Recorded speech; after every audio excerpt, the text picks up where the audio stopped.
All right, brand new swing state polling just out from Emerson. In the key 5 swing states, Trump leads Kamala in all but 1. He's up by 5 in Arizona, 2 in Georgia, 1 in Michigan, 2 in Pennsylvania, and is tied with her in Wisconsin. Joining me now, Doug Schoen, former advisor to President Clinton. He's also a Democratic pollster and strategist.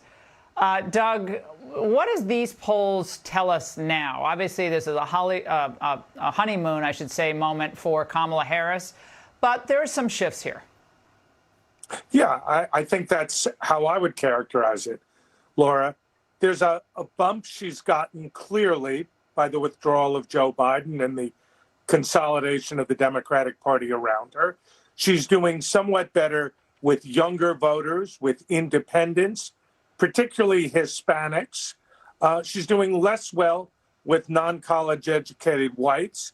And I think there's an enthusiasm boost that probably has given her a couple of points over what Joe Biden had, though she still trails in 5 of the 7 national polls released since Joe Biden's withdrawal.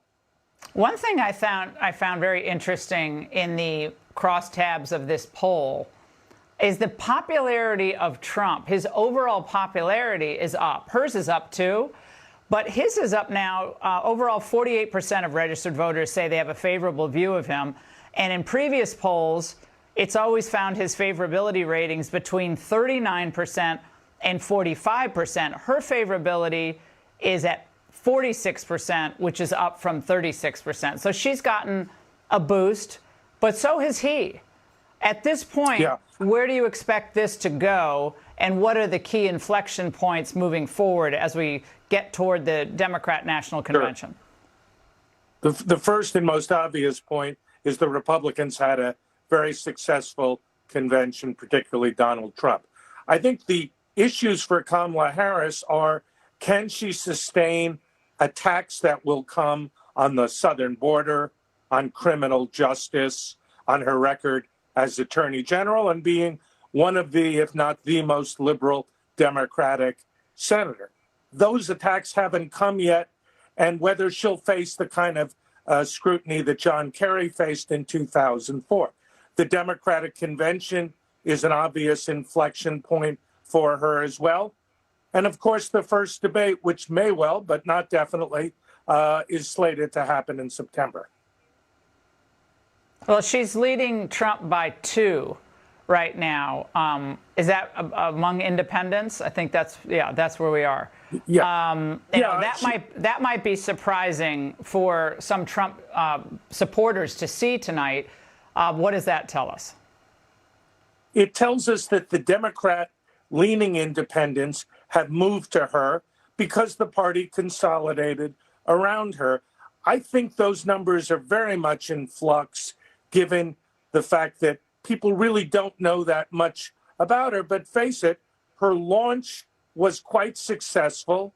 Everyone consolidated around her, no attacks, but still she's trailing Trump, the swing states, and nationally, though it's closer than it was when Joe Biden was a candidate.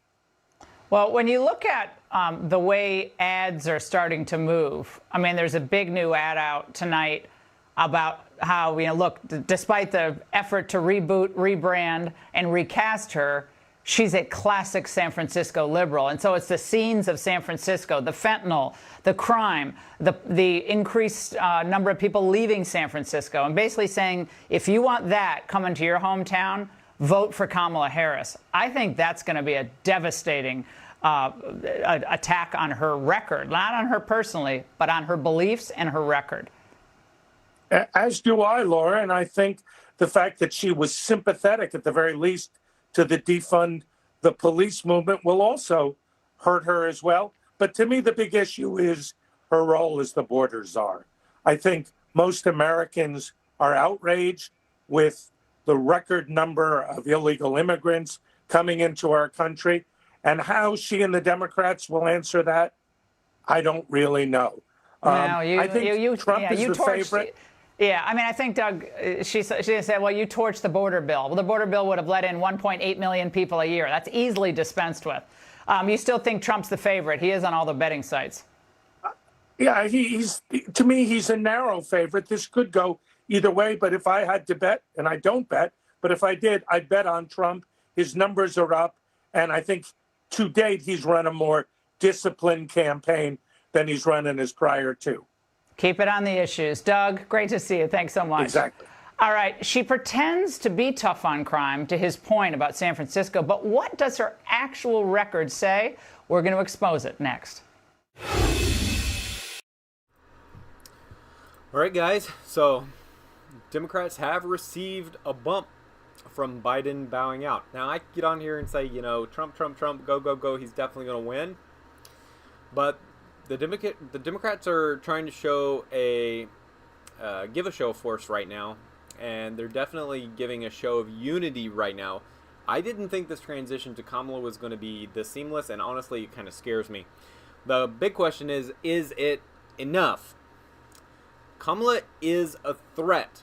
And yeah, we're going to attack her from all the different sides, and but we have to understand that Trump is going to have to push hard here to win.